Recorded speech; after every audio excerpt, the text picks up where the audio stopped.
Have you ever wondered if it's possible to run ChatGPT or something similar on your computer without sending your data to some company and without relying on the internet? Well, the answer is sort of yes, and I'm here to tell you why you should care about local models, how you can deploy models. I will share some basic and less basic ways to do it. I will tell you some limitations and things you have to care about, and finally, I will discuss some models which you might use locally. Of course, when using models by OpenAI, Anthropic, and so on, their results are much more refined, but you can get a lot of value on your computer and you might have a lot of reasons to do it. And today I'm going to tell you how you can transform your computer into an equivalent of ChatGPT. Of course, this is an introduction crash course. My objective is to take someone who has never done this before and allow that person to understand if it makes sense to run a local model and how to do it, how to choose which one to run. This is GeoStrives, and I strive to use technology and AI for the good. Let's go.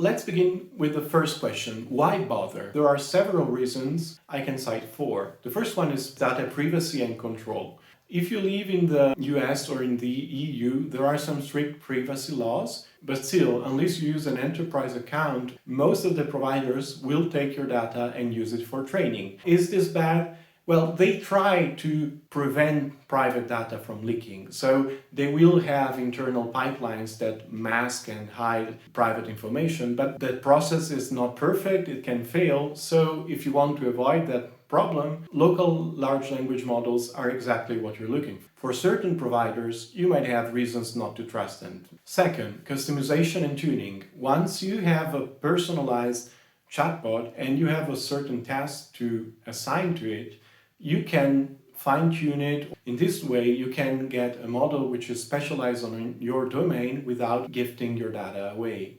Moreover, many models have certain limitations which might be problematic in certain situations. If, for instance, if you have a chemical lab and manage dangerous substances, many LLMs will complain about the things you're doing because they are objectively dangerous. But in your case, if you want an LLM which is helpful, for instance, at writing draft about what you're doing, the LLM will need to write about dangerous stuff. This holds true for many other situations where personalization is key to making the LLM really work for you. Third, stability and independence. When you rely on an external supplier of an API, there can be mostly two problems. The first one is that the model you started using will be deemed obsolete in a couple of years. And there are situations where you don't want that change to happen because it could be a breaking change. In this case, a local LLM, which does exactly what you want, how you do it, is the way to go. Independence is the other big one. If you are using an internet connection to get a service, you rely on the internet connection and on that service being active. You might not be in the situation to have these two options. Lastly, cost efficiency. In general, big data centers are optimized to cost as little as possible, meaning this is not always true, but for certain tasks which are specific and fairly simple, it might very well be the case that a local large language model will do exactly what you need for a fraction of the cost. There are some large language models that you can run on a laptop and will be perfectly fine at summarizing documents or telling you which document contains something you're looking for. In these cases, using an API could be an extra cost. Of course, you have to evaluate the two, but for a lot of users, you might very well give it a try. For today, I will focus on getting a large language model up and running on your computer, and I will show you three free options to do it. The first one is called LM Studio, which is free in a basic version. It's very practical because it provides you a graphical interface where you can chat, and it's very simple to download models. The second one is called Ollama. It has a lot of models which are very optimized and it's great for local deployment.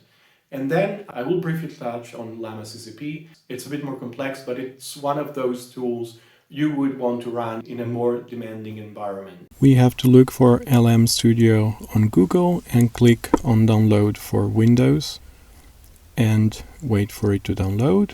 Then once the file is there, double click. We start the installation process. Here you can install it only for you or for all the users. Click on next and we wait for the process to finish. The reason why I'm using Windows is that if you're not using Windows, you can probably figure this out yourself, but give or take, the process will be very similar. And here we can decide to run it directly, or I will uncheck it, and then from the start menu just click on LM Studio and we are here. Here on the top we can choose the model.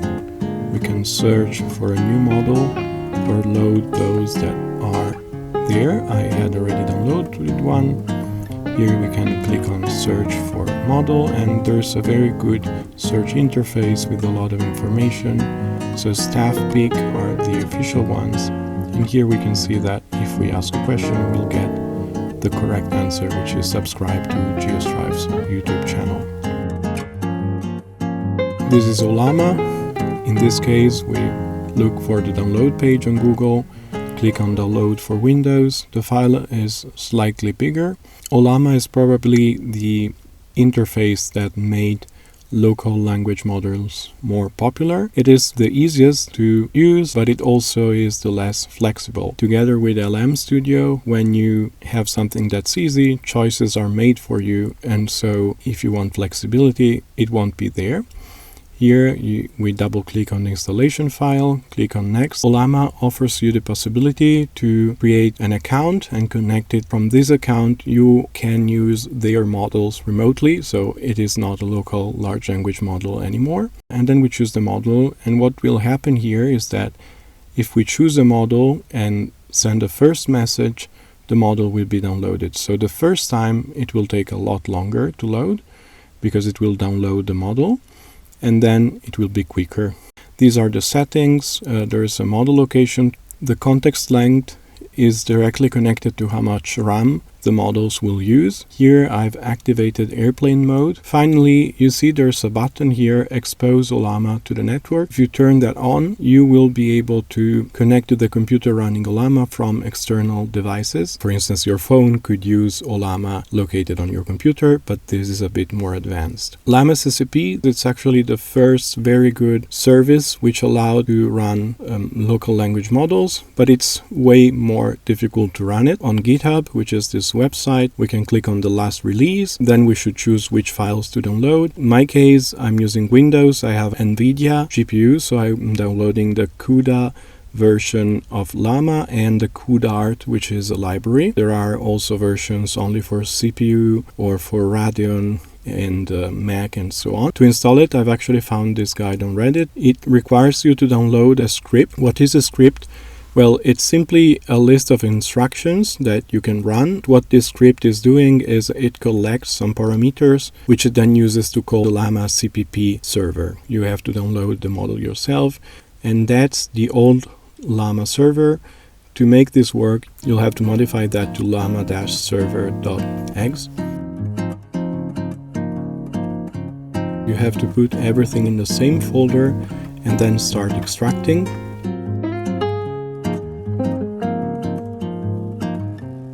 It takes a while, and then once you have extracted them, you have to put all the files at the same level.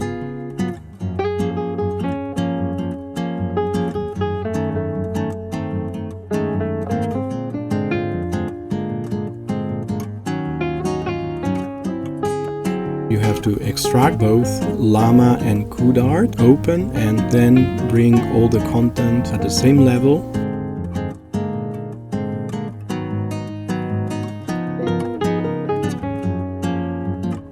And just so you know, LM Studio and Ollama, they both rely on LLaMA.cpp to work. You have to download the model separately. In my case, I'm using the model which was downloaded by LM Studio.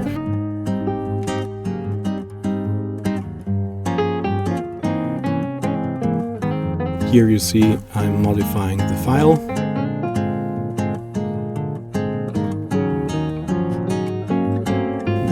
model, then I can write the number of layers I want on the GPU. For a model this small, probably running on CPU would be faster, but this is just a test. Then you also have to manually set up the context length.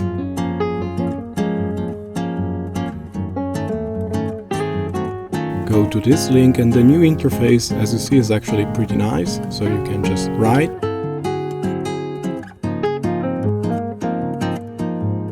If you click on the settings, you will see there's a lot of configuration options. Here you see that it's making a call and it's working.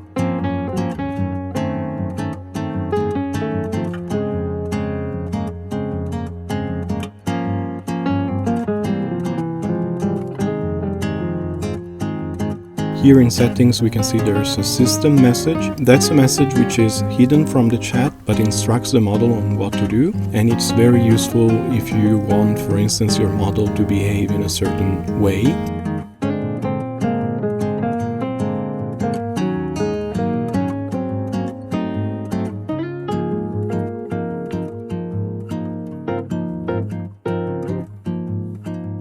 Now you can run a large language model locally. But the question is, how do you decide which one to go? Well, it really depends on the resources that you have available. I will now try to give you some rules of thumb on how to decide which models will fit. Of course, you will need to try it, but roughly speaking, how much RAM and VRAM you have at your disposal is one of the key elements in deciding your model size, as well as what the model is supposed to do. Because a longer context, that is, if your task requires the model to parse a very long input file, that will consume a lot of more RAM and VRAM, that is the RAM of the GPU, as opposed to a model which only have to answer brief questions. I will also touch on models that can run directly on CPU. In general, the smaller a model, the less the performance, but depending on your task, a 4 billion model might do just fine. I want to explain quantization for people who have no idea what that is. As you can see here, we have two numbers, 3141 and 2718, and they have 4 digits and are placed into boxes of length 4. This is a bit how the computer's memory works. Each number in the computer has a certain amount of space it can write on. Quantization trades off the precision with the amount of numbers that you can store. With quantization, you can say, well, I will keep just the first 2 digits, and in this way I can use a single 4-celled box to store 2 numbers. It's a trade-off between precision and the amount of data you can store. Why it's important for VRAM, that is the GPU memory, to be able to fit the whole model. As you can see here, if the model is too big, data goes from the RAM to the VRAM, and this takes a lot of time, and this can really kill performance. With very big models, especially if you don't have many requests, the main bottleneck is not the GPU speed, but rather memory.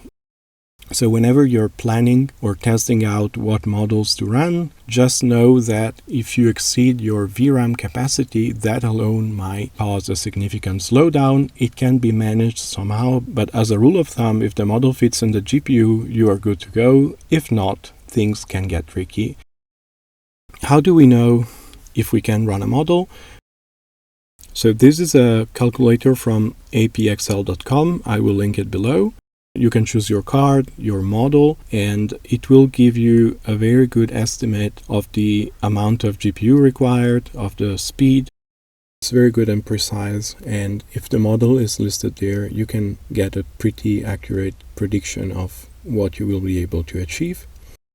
This box at the bottom will tell you how the memory is used, and as you can see, it shows you the overhead due to multiple GPUs or to the framework. Hugging Face has also a memory usage tool, so you have to search for your model, copy, and paste it inside the tool. Here you can decide the precision. This is actually meant for people training the models, but it will still give you the most important information. As you can see, it gives you the largest layer, that is the information of the largest layer, and can be useful if you're using LLaMA.cpp. and have to decide where to put your layers. Then there's the total size, that's the model's total size. It's a reference, but you have to keep in mind that there will be overhead. Now, in this last part of the video, I will tell you about some text-to-text models, so like ChatGPT. But before that, I would like to introduce you some concepts which might turn out to be useful. First and foremost, paid API services like ChatGPT, Anthropic, and so on typically can run models which are much bigger, much faster, and so typically they will produce better results in less time. But there's plenty of valid local options, you just need to know which one to choose. The first large language models were what we can call monolithic. That is, the information would go through each layer of the model. So this means there was no specialization. Recent innovation is called mixture of experts. And what happens here is that a part of the model is not a single block, but rather it consists of a lot of branches. And when the model is working, it will activate or use just some of these branches. This makes it way more efficient and can be way faster at home. The second thing to know is about reasoning models. Initially, people would just ask questions to the models and get answers. Then what was discovered is that if you ask a model to think step by step, this would create a reasoning, a sort of thought, and the results would improve. After this was discovered, people started to especially train the models so that they would reason. And this is why there are some models which are called reasoning models, and they typically achieve better results at complex tasks. But in certain cases, you might not need that. So this is a question you will have to ask yourself. Do I need reasoning, or is this a straightforward task? Finally, we need to talk about the shift that's happening in models. At the beginning, models were just inference models. You would maybe do a search, provide them with some search documents and a prompt, and they would produce a result. Now the trend is leaning towards an agentic framework where your model will also call functions. What does it mean? Well, it means that the model, instead of directly providing an answer, can actually call some external resource, for instance a web search or a calculator, which will provide it an answer, and then the model will take it from there. Now, even older models can be instructed on how to call a function, but newer models will be trained for function calling. Once you get your model running locally, you can actually serve it on your local network. That means that if you have an edge device, so your phone for instance, it can call your big machine running the model. The only issue here is that by default, the communication is not secure. So let me know if you want more details on how to do this and how to do it securely. The number of local large language models is increasing every day. There are many valid options, so I just want to give you an overview about some of the most used models. Gemma 3, which is a model by Google, it's fairly new, it supports multiple languages and it has smaller versions which are pretty good, and being fairly recent, it's also tool ready. That is, you can use this model to call tools. Pi 4, this is a model by Microsoft, which is pretty good at STEM, reasoning and math problems. It has two different sizes and variations. There's a reasoning version and it is tool ready. DeepSeek, it's a pretty good model. There are several distilled versions which are smaller and pretty good. The only issue with this model is that being a bit older, it's not so good at calling tools. Granite 4, it's a pretty new model by IBM. It's great at document processing and code generation. It has several sizes available, and being very new, it's tool ready and agentic ready, so it's great to build agents. Qwen 3 is a very famous model by the Chinese company Alibaba, and this means it's pretty strong with Chinese and other languages. It's also pretty good at math and coding. It has a lot of variations and sizes. It has mixture of expert versions. Finally, gpt-oss, this was released by OpenAI. It has two variations, 20 billion and 120 billion. It has a great context. Being very modern, it's also tool ready, agentic ready, has reasoning, and it's a mixture of experts. When choosing a model, you of course can look at the benchmarks, which try to compare the models on specific tasks, But the truth is that that's only a reference, then you will need to test and see which is better for your particular use case. LM Studio has a lot of options when it comes to looking for models. When searching for a model, we have staff pick, so these are, so to speak, official models. There are also models from Hugging Face. For each model, you can see there is a description, you can download it, and it will also explain the model's characteristics. As you can see here, you have the architecture, the domain. It will tell you the size, what kind of model it is. The MLX format is the one for Apple Silicon. So downloading a model from here, it's very practical. If you click on My Models, you go to Settings, and here you have the context length, the GPU offload.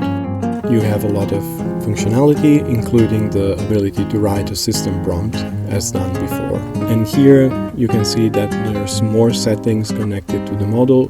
You can serve it on the local network, meaning again that a phone on your connected to your Wi-Fi could call this model. There is just-in-time loading. What this means is that if the model is called, then it is loaded, and it will stay loaded for a certain amount of time, but otherwise it will be automatically removed from the GPU to save energy and also to prevent your GPU from being clogged by large language models even when you're not using them. Great. I hope you now have a map on why you would want to use a local large language model, how you can run it, and how you can decide which model to run. Of course, this was a quick crash course. Subscribe and let me know if you want more.